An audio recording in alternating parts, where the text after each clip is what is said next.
일으키시고 나서 거두어들인 남은 조각이 12광주리가 되었다고 했습니다. 그래서 12광주리의 의미라는 것은 기적을 의미하는 거고, 그만큼 하나님을 믿고 따라가는 자에게는 그런 풍성한 새로운 삶이 주어진다, 이 의미가 담겨 있습니다. 그래서 우리는 새해가 되면 언제나 이 12광주리 지금 8년째 지금 진행을 하고 있습니다. 하나님의 귀한 은혜를 체험하기 위해서 우리가 2주간 동안 진행해야 할 겁니다. 그래서 이 기간 동안 하나님 주신 그 말씀을 마음판에 새기시고 약속의 말씀을 붙들고 사셔서 2020년은 참으로 풍성한 한 해, 하나님의 기적이 상식처럼 임하는 한 해가 되시기를 간절히 축원합니다. 자, 다 같이 하나님 말씀 볼까요? 고린도후서 5장. 오늘 은혜 받으실 말씀은 고린도후서 5장입니다. 고린도후서 5장 14절에서 19절까지 되겠습니다. 고린도후서 5장 14절로 19절까지 말씀. 다 같이 우리 한 목소리로 합독하시겠습니다. 그리스도의 사랑이 우리를 강권하시는도다. 우리가 생각하건대 한 사람이 모든 사람을 대신하여 죽었은즉 모든 사람이 죽은 것이라. 그가 모든 사람을 대신하여 죽으심은 살아있는 자들로 하여금 다시는 그들 자신을 위하여 살지 않고 오직 그들을 대신하여 죽었다가 다시 살아나신 이를 위하여 살게 하려 함이라. 그러므로 우리가 이제부터는 어떤 사람도 육신을 따라 살지 아니하노라. 비록 우리가 그리스도도 육신을 따라 알았으나 이제부터는 그같이 알지 아니하노라. 그런즉 누구든지 그리스도 안에 있으면 새로운 피조물이라. 이전 것은 지나갔으니 보라 새 것이 되었도다. 모든 것이 하나님께로서 났으며 그가 그리스도로 말미암아 우리를 자기와 화목하게 하시고 또 우리에게 화목하게 하는 직분을 주셨으니 곧 하나님께서 그리스도 안에서 계시사 세상을 자기와 화목하게 하시며 그들의 죄를 그들에게 돌리지 아니하시고 화목하게 하는 말씀을 우리에게 부탁하셨느니라. 아멘. 이 말씀을 통해서 너 자신을 알라라는 제목으로 은혜의 말씀을 나누겠습니다. 이 너 자신을 알라는 너무나도 많이 들어봤죠. 철학자 소크라테스가 자신의 좌명을 가지고 외쳤던 말씀입니다. 너 자신을 알라. 자신의 무지함을 알아야 진정한 탐구자고 연구자가 된다는 거죠. 그래서 철학이라는 것은 이 무지함을 알아가는 삶을 말합니다. 무지에 대해서 아는 것. 우리 신앙생활도 제일 중요하죠. 자기 자신을 아는 것. 스스로 한번 질문을 던져보세요. 2020년 1월 6일 이 새벽 예배 공동체에 앉아있는 나는 누군가? 누구긴 누구예요? 나죠. 그죠? 네, 나예요. 그 나가 누구냐는 거죠. 어떻게 이 지구 땅에 살게 됐죠? 어떻게 이 지구 땅이 좁혀져서 미국 땅에 와서 살게 되셨나요? 여기 살고 있는 나는 도대체 누구냐는 거죠. 무엇을 생각하고 무엇에 감격하고 무엇에 울분하고 무엇에 목숨 바쳐서 나아가고 있는지, 도대체 나는 누구인가? 이 질문은 너무나도 신앙생활에 있어서 중요합니다. 가장 기본적인 거죠. 인간 삶에서도 중요할 뿐만 아니라 우리 신앙인들에게도 동일하게 중요한 부분들이 일어나는 거죠. 옷을 입을 때에 단추를 어떻게 끼나요? 첫 단추를 잘 끼워야 되죠. 이게 단추가 몇 개 없는 것은 첫 단추를 빨리 바꾸고 끼면 되는데, 그러나 10개나 넘는 단추에다가 첫 단추 잘못 끼면 어떻게 되죠? 난리가 나지 않습니까? 특별히 이 드레스를 입은 여인들한테는 더 힘들고 어른상이 일어날 겁니다. 옷을 입을 때도 맵시를 내려면 첫 단추를 잘 껴야 됩니다. 신앙생활에 있어서도 가장 중요한 것은 이 첫 단추를 잘 껴야 돼요. 그게 뭘까요? 내가 누구인지를 아는 거. 내가 누구인지를 알아야 비로소 신앙생활을 올바로 할 수 있습니다. 사도 바울도 로마서에서 로마 교인들에게 편지 보내면서 사역을 거의 마무리 짓는 단계에서 보낸 편지잖아요. 29세에 부르심을 받고 63세에 순교를 당했는데 로마서를 기록한 때는 거의 55세 이상 넘은 그때 그 중반입니다. 그러나 귀한 능력 사역을 감당한 그 시점에 로마 교인들의 편지를 보냈습니다. 그때에 자기의 속을 이야기를 합니다. 로마서 7장에 보면 나는 정말 하나님의 사랑을 체험했고 원하는 게 있는데 그것을 하려고 하면은 꼭 원하지 않는 짓을 한다. 원하는 마음은 이게 있는데 막상 내 삶에 있어서 보면은 원하지 않는 일들을 지금 하고 있는 나라는 거예요. 이게 뭐냐는 거죠. 너무 괴로워합니다. 이런 이 고백은 사도 바울만 고백하는 것이 아니라 저와 여러분들도 다 똑같이 그렇게 고백하는 거죠. 왜 이럴까 나는? 정말로 예수 안에서 서로 사랑하고 서로 섬겨주고 서로 용납하고 그렇게 하겠다고 기도할 때는 했는데 막상 그 사람을 보면은 그렇게 되지 아니하는 내 자신이 또 이해할 수 없다는 거죠. 이런 부분들이 늘 우리가 우리 자신을 바라볼 때에 나타나는 것 아니겠어요? 그리고 나서 사도 바울은 그럽니다. 내가 왜 이런지 모르겠다. 도대체 내가 왜 이렇게 이 부분을 힘들고 어려운지 모르겠다. 일어나야 되겠다. 라고 할 때에 일어날 수 있는 길이 무엇이라고 이야기하나요? 하나님께 전적으로 의존해야 된다는 것. 성령께 사로잡혀야 된다는 것. 성령만 이 모든 문제에서 이겨낼 수 있다는 것을 고백합니다. 자기 자신이 누군지를 알 때야 비로소 내가 누군지를 알 때야 비로소 정확하게 하나님 앞에 매달려서 부르짖게 되고 하나님 앞에 나아갈 수 있다는 거죠. 그리고 신앙생활 가장 중요한 것은 내가 누구인지를 안다는 겁니다. 이보다 더 중요한 것은 없는 거죠. 우리 신앙인들이 나는 누구냐라고 질문 던지면은 성경에서 말하는 대로 누구다라고 이렇게 확신이 있어야 되겠죠. 오늘 사도 바울이 고린도 성도들에게 편지 보내면서 기록한 내용이 오늘 본문의 말씀에 있습니다. 내가 누군지를 말씀하고 있어요. 첫째로 누구라고 그럽니까? 나는 주님과 함께 죽은 자다. 주님과 함께 죽은 자다. 그렇게 얘기합니다. 이게 지금 이해되세요? 이게 무슨 말씀인지 한번 볼까요? 바울은 이렇게 표현합니다. 고린도후서 5장 14절. 다 같이 한 목소리 천천히 읽겠습니다. 그리스도의 사랑이 우리를 강권하시는도다. 우리가 생각하건대 한 사람이 모든 사람을 대신하여 죽었은즉 모든 사람이 죽은 것이라. 예수님이 십자가 위에서 우리 모두를 위해 죽으셨다는 거죠. 그런데 예수님은 우리를 위하여 죽으셨기 때문에 그 예수님이 십자가에서 돌아가신 그것이 대표성이 되어서 이미 인류를 위하여 죽으신 거다. 십자가에서 인류를 위하여 죽으신 사건이다. 그렇게 이야기를 합니다.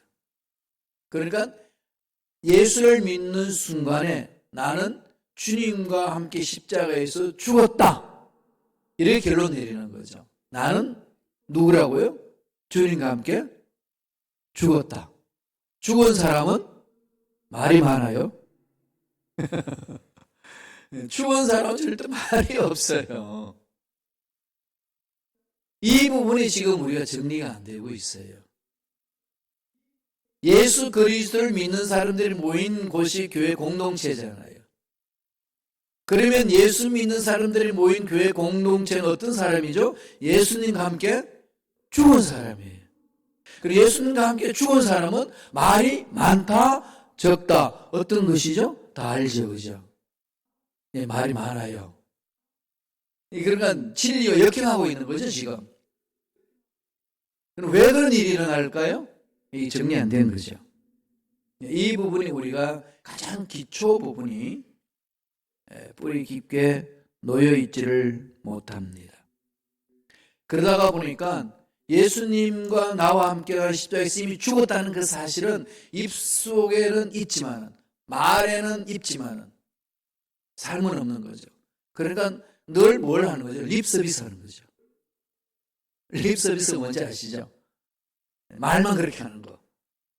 말만 그렇게 하는 거. 인간관계에서 가장 힘든 사람이 어때요? 매일 립서비스만 하고, 당신 멋지다. 정말 멋지다. 이러놓고 뒤통수에는 막 딴소리하고 뭐 욕하고 멋지긴 무슨 멋져 뭐 이런 나오면 그게 립서비스 한다는 거죠. 은행 일치가 안 됩니다. 이것 때문에 예수 믿는 사람이 그런 모습을 보여주면 예수 믿지 않는 사람은 도대체 그리스도인들에게 뭐냐? 그래서 딱 한마디 말 붙이잖아요. 말쟁이. 그래서 예수쟁이 꼴 말쟁이. 삶이 따라가지 않는 것. 이 세상이 이제 그렇게 우리들을 보고 비난을 한다는 거죠. 이건 우리가 좀 심각하게 받아들여야 될 부분이 있습니다. 제가 2020년을 맞이하면서 어떻게 살 것인가? 이게 지금 제 고민이거든요. 예수를 믿는다는 것은 무엇을 할 것인가가 아니고요. 어떤 사람이 될 것인가? 이거거든요. 가장 중요한 부분이잖아요. 너는 누군가? 이 말은 나는 어떤 사람인가? 이거잖아요. 어떤 사람이 될 것인가? 여기서부터 우리 신앙의 출발입니다. 이걸 잊어버리면 신앙생활을 못하는 거죠. 가장 기초성이 중요하잖아요. 이 건물도 기초가 단단해야 단단한 그 기초 위에 이것이 그냥 높이 올라갈 수 있고 견고하게 쓸 수 있듯이 우리 신앙생활에서도 이 기초가 허물어지면은 아무리 이렇게 뭘 해도 허물허물하는 거예요. 그래서 힘든 거예요. 신앙생활이 예수님이 우리 삶을 대신해서 죽었다고 정확히 못 믿는 거지. 내 삶에 있어서 적용해 있어서. 이걸 오늘 좀 깊이 묵상했으면 좋겠어요. 나는 누구냐 물으면 뭐죠? 나는 주님과 함께 죽은 사람입니다. 이 부분이 가장 먼저 전제되어야 돼요. 예수를 왜 못 믿죠? 예수님은 죄인을 구원하기 위해서 오셨다는 말씀이 왜 못 믿을까요? 내가 죄인임을 모르기 때문에. 내가 죄인 아닌데 무슨 용서가 필요하냐? 그러면 용서하러 오셨다는 주님이 필요 없어요. 왜 병원에 가죠? 아프니까, 그죠? 아픈다는 사실을 아니고 중병에 걸렸다는 사실을 알 때 병원에 수술을 받잖아요. 그런데 내가 지금 몸은 망가지고 있는데 전혀 모르는 병원 안 갑니다. 이 세상에 그냥 파묻혀 있는 거죠. 동일합니다. 내가 죄인인 줄을 모르면 예수님을 못 믿어요. 세상 사람들은 다 그러잖아요. 바울이 지금 이걸 가장 근본적으로 우리에게 지금 말하고 있습니다. 이건 신앙생활에서 너무나도 중요한 거거든요. 왜 염려, 근심, 걱정 속에 자꾸 빠져갈까요? 안 죽었습니다. 주님과 함께 죽었다는 사실이 믿겨지지 않는 거죠. 그러면 계속 염려하고 노심초사, 근심, 걱정, 불안하고 두려움에 떠는 겁니다. 15절 보세요. 고린도후서 5장 15절입니다. 다 같이 읽겠습니다. 그가 모든 사람을 대신하여 죽으심은 살아있는 자들로 하여금 다시는 그들 자신을 위하여 살지 않고 오직 그들을 대신하여 죽었다가 다시 살아나신 이를 위하여 살게 하려 함이라. 우리가 주님을 위하여서 사는 것은 주님이 우리를 위하여 대신 죽어주셨기 때문에, 그리고 그분이 다시 부활하셨기 때문에 우리 주님과 함께 죽고 주님과 함께 부활해서 산다. 그러니까 오직 나를 대신해서 죄를 짊어지고 죽으신 주님을 바라보면서 나도 죽었으니까, 죽은 나는 아무 말이 없는데 주님이 부활하심에 나도 부활에 동참해서 이제 나의 삶은 주님 뜻대로 사는 거구나, 주님이 이끈 대로 사는구나, 이런 깨달음이라는 거죠. 가장 이게 이제 신앙생활의 기초 부분인데, 이게 우리 삶에 있어서 구체적으로 적용되지 않다가 보니까 내 마음대로 생각하고 내 마음대로 행하고 내 마음대로 말함으로 넘어질 때 많습니다. 이 부분을 나중에 더 구체적으로 말씀을 갈라디아서 2장 20절에서 잘 하시는 말씀, 바울이 엎절입니다. 고백하는 거죠. 이건 우리의 고백이 되어야 돼요. 다 같이 읽겠습니다. 내가 그리스도와 함께 십자가에 못 박혔나니 그런즉 이제는 내가 사는 것이 아니요 오직 내 안에 그리스도께서 사시는 것이라. 이제 내가 육체 가운데 사는 것은 나를 사랑하사 나를 위하여 자기 자신을 버리신 하나님 아들을 믿는 믿음 안에서 사는 것이라. 2장 20절에서 가장 근본적으로 이야기를 하는 게 내가 그리스도와 함께 십자가에 못 박혔나니, 이 완료형을 쓰고 있어요. I have been crucified with Christ, 이렇게 얘기하거든요. 십자가에 못 박혀졌다. 주님이 못 박았는데 나도 동참해졌다. 나는 받아들이는 거다. 이미 십자가에 죽었다는 거죠. 딱 결론 내립니다. 그렇게 내가 누구냐고 늘 힘들고 어려울 때 그런 질문이 들어오면 이 말씀을 꼭 마음판에 새기세요. 나는 십자가에서 주님과 함께 죽었다. 여기서부터 출발합니다. 두 번째는 사도 바울이 뭘 얘기를 하나요? 다시 나는 태어난 자다. 다시 태어난 자죠. 거듭난 자다. 그럽니다. 엄마의 자궁에 있다가 이 태에서 태어나서 세상에 나왔어요. 처음 태어난 거잖아요. 그죠? 니고데모가 이거를 참 이해를 못했어요. 이해 못할 수밖에 없잖아요. 그죠? 인간의 이성으로는 다시 태어난다고 주님 이야기하시니까 내 엄마 뱃속에 다시 들어가야 됩니까? 당연하죠. 그런 논리를 추정하는 것은. 그죠? 태어난다는 것은 엄마 뱃속에 있다가 이 세상에 나온 건데, 다시 태어났고 거듭났다는 것은 엄마 뱃속에 다시 들어가가지고 나와야 되느냐, 이렇게 묻습니다. 이게 우매한 질문 같지만 지극히 우리의 자연 이성 속에서 출현할 수 있는 일들입니다. 그런 글이 많잖아요. 그래서 주님이 뭐라고 그랬습니까? 하나님 안에서 거듭나는 거다. 예수님의 십자가 죽었으니까 예수님이 부활하셔서 살아났으면 나도 믿음으로 그 안에 들어가 있다는 거죠. 그럼 나는 누구라는 거죠? 주님과 함께 다시 산 자다. 그래서 아까 갈라디아서 2장 20절에 있는 말씀처럼 이제 내가 사는 것은 내 안에 계시는 그리스도와 그리스도를 믿는 믿음 안에서 사는 것이다. 그리스도로 더불어 산다. 이렇게 되는 거죠. 그럼 주인은 누구라는 거죠? 예수 그리스도다. 내 인생의 주인은 예수 그리스도시다. 이걸 고백하는 겁니다. 교회에서 주로 시험되는 이유가 어디 있을까요? 내가 안 죽었고 내가 주 안에서 태어났다는 사실을 잊어버릴 때 그렇습니다. 교회의 어떤 목적이 예수님을 만나기 위해서 오는 목적이 아니고 다른 일을 펼치기 위해서 오는 목적이라면 다 시험 들어요. 왜? 뜻대로 안 되기 때문에. 그죠? 뜻대로 안 되면은 시험 들어요. 이렇게 가야 되는데, 저렇게 가야 되는데, 자기 계획이고 뜻인데 안 되면 시험 듭니다. 그런데 오직 예수님만을 따르겠습니다. 예수님과 함께 죽었고 예수님과 살았습니다라고 집중하면서 예수 닮기를 나아가면은 그 부분으로 시험 드는 문제는 없습니다. 그래서 신앙생활은 가장 기본이라는 거죠. 이 기본이 우리 속에 박혀 있어야 됩니다. 오늘 바울이 고린도후서 5장 16절 17절 이렇게 말씀합니다. 다 같이 한번 읽어볼까요? 천천히 읽습니다. 그러므로 우리가 이제부터는 어떤 사람도 육신을 따라 알지 아니하노라.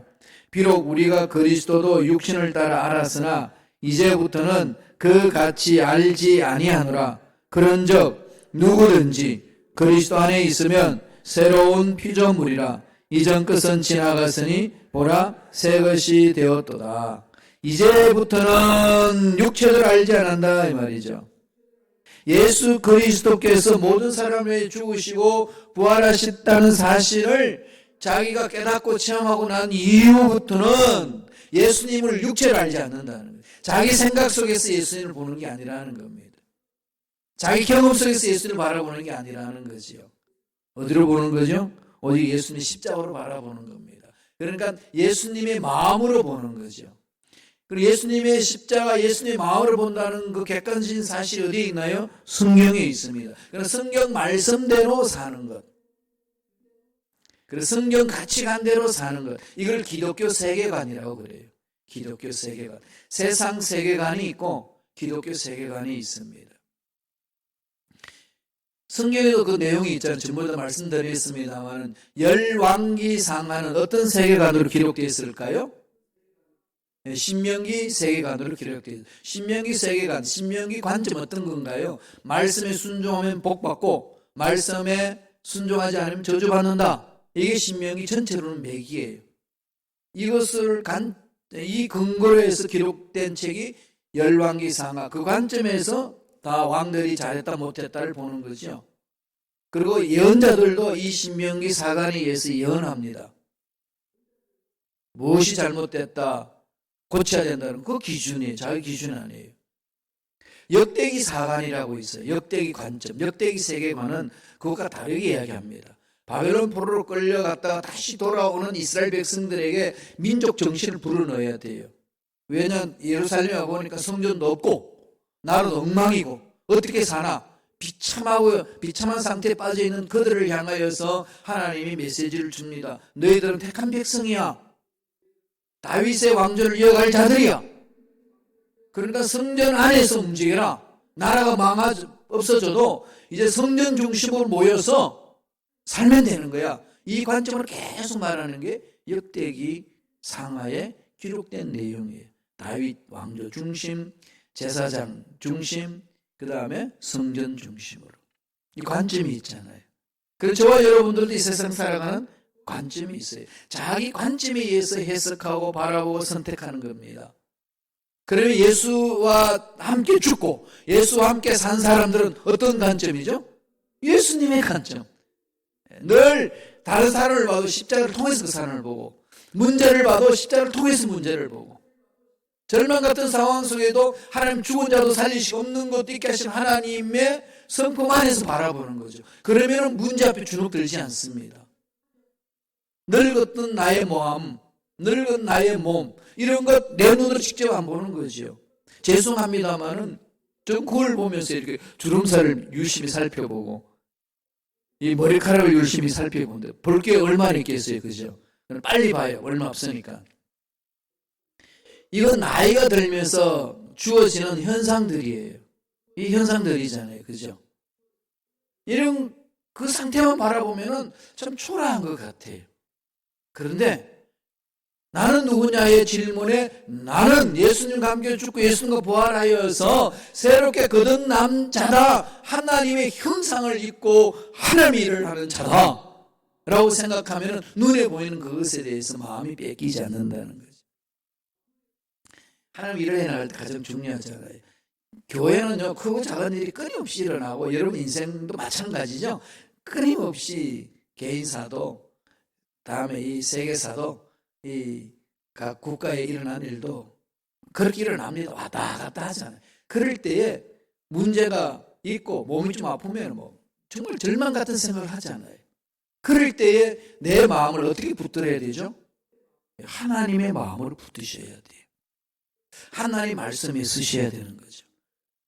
바울은 이렇게 이야기합니다. 고린도후서 5장 17절 보세요. 다 같이 읽습니다. 한 목소리 읽습니다. 그런즉 누구든지 그리스도 안에 있으면 새로운 피조물이라. 이전 것은 지나갔으니 보라 새 것이 되었도다. 자화상을 바꿔야 돼요. 자화상을 바꿔야 됩니다. 하나님과 함께하는 나의 마음 자화상은요, 어떤 문제 앞에든지 떨지 않습니다. 새로운 시각으로 바라보는 거죠. 관점이 달라지는 겁니다. 이런 관계, 이게 중요하잖아요. 그래서 오늘 말씀 중에 그리스도 안에 있으면, 안이라는 게 있죠. 엔 그리스도, 이렇게 헬라어로 in Christ. 이게 안에 있다는 게 뭘까요? 공간 개념이 아니에요. 성전 안에 있다, 이런 어떤 건물 안에 있다, 이런 공간 개념이 아니고요. 그리스도 안에 있다는 게 뭘까요? 예, 이것은 어떤 관계, 어떤 의미일까요? 이 관계 개념입니다. 공간 개념이 아니고 관계 개념이에요.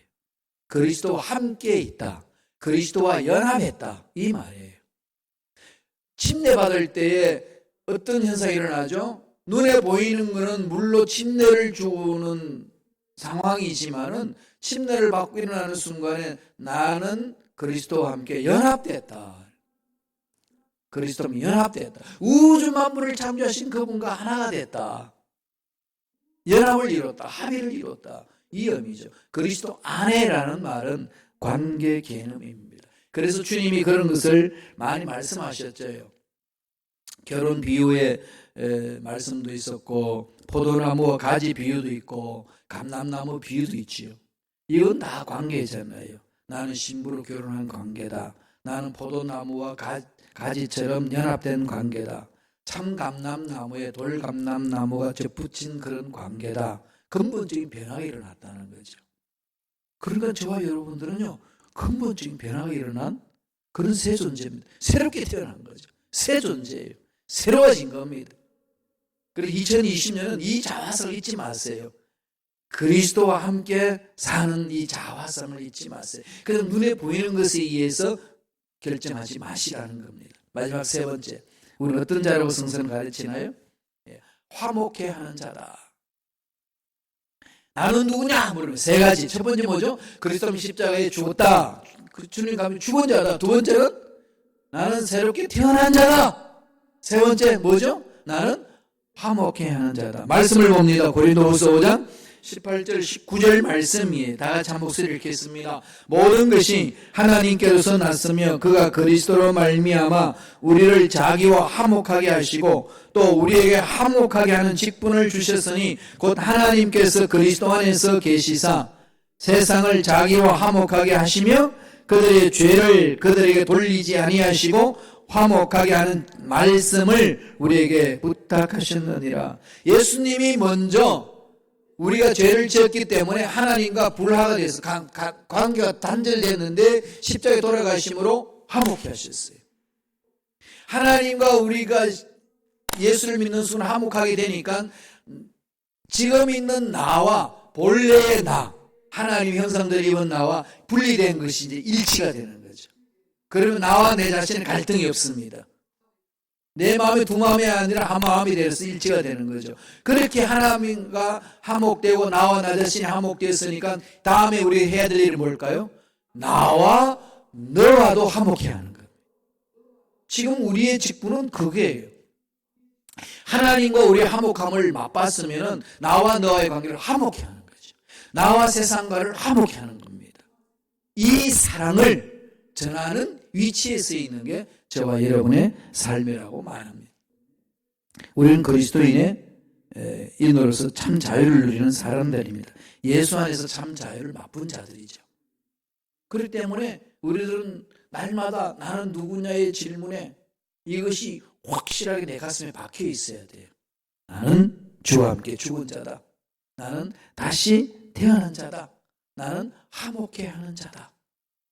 그리고 화목해 하는 자는 피스메이커가 되는 거죠. 가는 곳곳마다 이제 이 불화가 있는 것에 화목하고 내가 나타나기만 하면은 싸움이 멈춰지고 이런 관계예요. 이렇게 잘하지 못하면 어떻게 되죠? 내가 나타나기만 하면 싸우고 내가 가기만 하면 막 불화가 일어나고 이러면 교회 공동체가 어떻게 되겠습니까? 악한 영들이 장난치는 거죠. 하나님이 영원 우리를 하나로 뭉쳐주시고 그 모든 죄를 십자가에서 씻어주시고 내가 가는 곳곳에 화목해야 하는 일을 하게 하신 겁니다. 나는 나다라고 하는 말에 이 세 가지 의미를 깊이 새겨야 됩니다. 그래서 이번 특별 새벽 기도회는 새로운 삶이잖아요. 뉴 라이프에 대해서 이야기를 하는데, 새로운 삶이라는 게 뭐냐? 오늘 말씀은 우리 신앙생활의 가장 기본을 말합니다. 여기 확신이 없으면요, 여기 대강 넘어가면요, 그 다음 단계로 올라가지 못합니다. 늘 이것 때문에 허물어지는 거예요. 시간을 많이 지냈는데, 무언가 일을 많이 했는데 발전이 안 되는 거죠. 올라가지 못하는 거죠. 성숙하지 못합니다. 왜 그럴까요? 이것 때문에. 건물이 높이 올라가려면 기초석이 튼튼해야 돼요. 우리가 신앙적으로 예수를 닮아가는 멋진 삶을 살아가려면 이 부분이 튼튼해야 돼요. 이걸 좀 깊이 만판에 새기시면서 나의 자화상을 하나님의 말씀으로, 하나님이 주시는 그 뜻 안에서, 주 안에서 올바르게 자화상을 가지시고 승리하는 저와 여러분 되시길 간절히 축원합니다. 기도하겠습니다. 하나님, 감사와 찬양을 드립니다. 2020년 허락해 주셔서 1년을 시작하기 전에 이렇게 특별 새벽 기도로 모일 수 있도록 축복해 주시니 감사합니다.